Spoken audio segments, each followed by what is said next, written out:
Assalamualaikum warahmatullahi wabarakatuh. Di sini saya akan menjelaskan mengenai tema makalah kami, yaitu hadis Nabi Shallallahu Alaihi Wasallam untuk memahami huruf Al-Quran. Jadi sebelum saya masuk mengenai pembahasan hadis Nabi dalam memahami huruf Al-Quran, saya akan menjelaskan terlebih dahulu mengenai pengertian dari huruf Al-Quran dan hadis Nabi. Pengertian dari huruf Al-Quran, huruf secara etimologi atau secara bahasa itu diambil dari bahasa Arab yang artinya asing atau jauh. Sedangkan secara terminologi atau istilah, huruf adalah sesuatu yang samar dari perkataan dan kalimatnya asing. Sedangkan yang dimaksud dengan huruf Al-Quran adalah ilmu Al-Quran yang membahas mengenai arti kata-kata yang ganjil dalam Al-Quran yang tidak biasa digunakan dalam percakapan sehari-hari dalam konteks bahasa Arab. Sedangkan pengertian hadis Nabi secara bahasa atau secara etimologi, hadis itu berarti jadid atau baru, lawan dari qadim atau lama. Sedangkan secara terminologi, hadis Nabi adalah ma'udhifa ilan Nabi Sallallahu Alaihi Wasallam qaulan au fi'lan au taqriran au sifatan.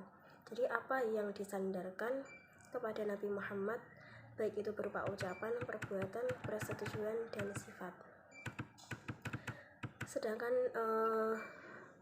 di dalam kitab-kitab tafsir sering kita jumpai penafsiran suatu ayat yang diperjelas dengan adanya hadis-hadis Nabi, seperti tafsir Ibnu Katsir, tafsir Qurtubi, tafsir At-Tabari.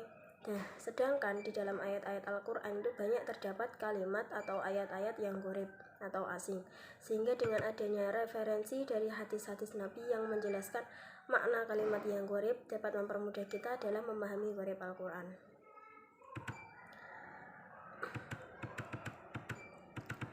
Sebagai contoh gharib Al-Quran dalam surah Ad-Dukhan ayat 10, Bismillahirrahmanirrahim, fartaqib yauma tatis sama'u bidukhanin mubin, yang artinya maka tunggulah hari ketika langit membawa kabut yang nyata.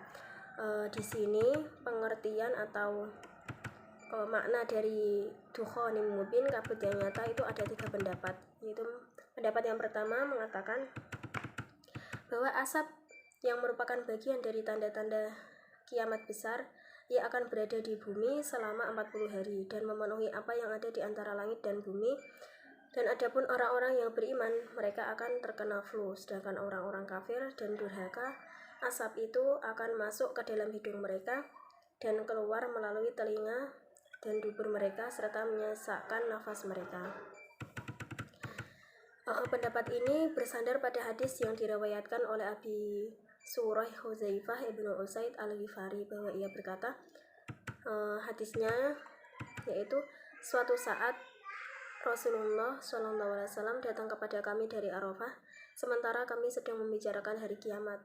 Kemudian beliau bersabda, tidak datang hari kiamat hingga kalian melihat 10 tanda, yaitu terbitnya matahari dari barat, adanya kabut, dabah, keluarnya Ya'juj Ma'juj, keluarnya Isa ibnu Maryam, keluarnya Dajjal, 3 kejadian longsor, api keluar dari perut tanah Aden yang menggiring manusia, yang berdiam ketika manusia berdiam dan bergerak ketika manusia bergerak.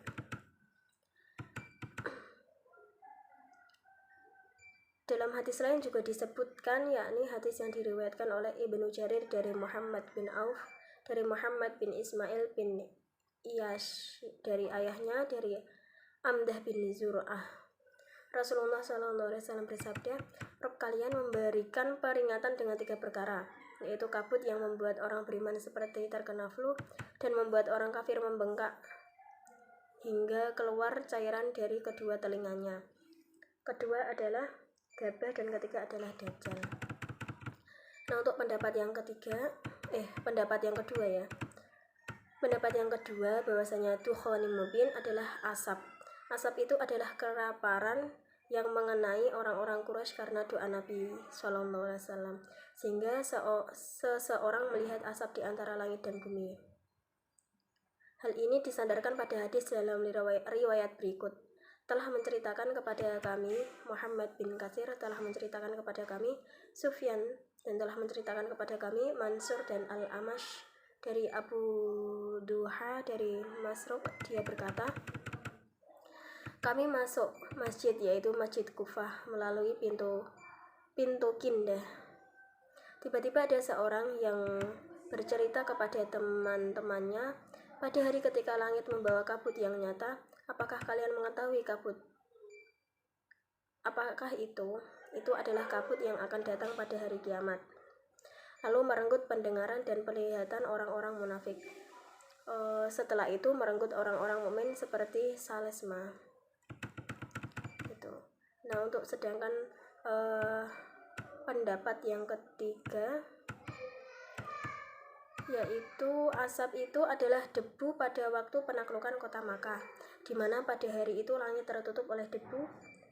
Demikianlah dikatakan oleh Al-Faroq dan Al-Zujaj. Dalam kata lain, bahwa dukhon yang dimaksud adalah debu-debu yang berterbangan ke atas akibat banyaknya kuda-kuda yang berlari dalam peperangan Badar, di mana tidak kurang dari 70 orang tokoh kaum musyrikin yang tewas, dan ketika itu kaum muslimin meraih kemenangan yang sangat gemilang. Ibnu Mas'ud berkata bahwa asap telah berlalu, tetapi Ibnu Abbas radhiyallahu an menyanggah pernyataan tersebut. Dia mengatakan bahwa asap belum selesai. Asap termasuk tanda-tanda kiamat dan akan datang tepat sebelum kiamat terjadi. Asap itu mengenai mukmin seperti pilek dan mendidihkan serta mematangkan kepala orang kafir dan orang munafik, sehingga kepalanya bagaikan daging kambing yang dipanggang, karena bagaikan orang mabuk, dan asap memenuhi perutnya dan keluar dari hidung, telinga, dan duburnya. Itu penjelasan dari kelompok kami. Wassalamualaikum warahmatullahi wabarakatuh.